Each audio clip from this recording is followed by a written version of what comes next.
Uau, pega esse código e abraça para a vida. Todos nós, seres humanos, vivemos fases, vivemos períodos de tempo diferentes, através das nossas próprias experiências, através daquilo que acontece na nossa vida, através daquilo que vai moldando quem nós somos.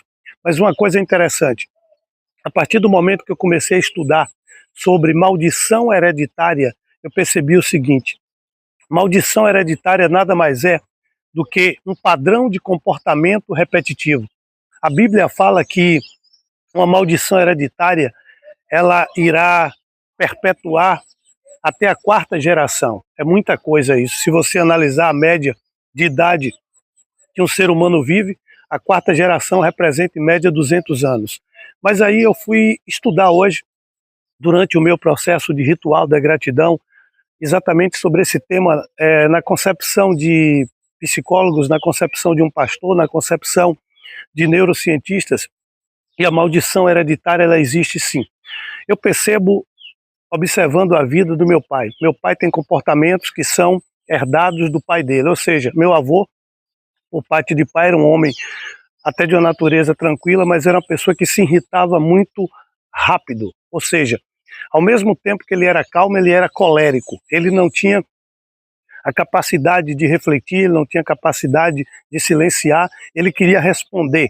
Ou seja, qualquer pergunta ou qualquer questionamento que você fazia ao meu avô, ele se irritava, ele se embrutecia. E isso pela sua falta de cultura, pela sua falta de educação, porque ele nasceu e se criou na zona rural.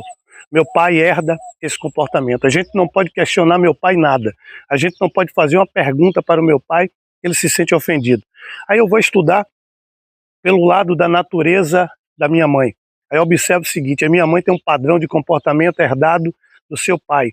A minha mãe tem um padrão de comportamento herdado da minha avó. E eu percebo algumas características legais, algumas características boas, mas eu percebo que minha mãe é uma pessoa que tem um medo acima do limite, e minha mãe é uma pessoa procrastinadora. Talvez a minha avó era uma pessoa procrastinadora. Observa uma característica no meu pai que vem da minha avó paterna. Se você dá um presente ao meu pai, você é a melhor pessoa do mundo. Meu pai gosta de validação externa. Meu pai gosta de vestir uma roupa e as pessoas falarem: pô, que roupa bonita. Meu pai gosta de falar: você é o cara. Meu pai gosta muito de elogios, mas meu pai não gosta de crítica. E essa característica foi herdada da minha avó. Então você tem que ter muito cuidado em relação à repetição de padrões. Eu estava conversando essa semana com um amigo meu, empresário,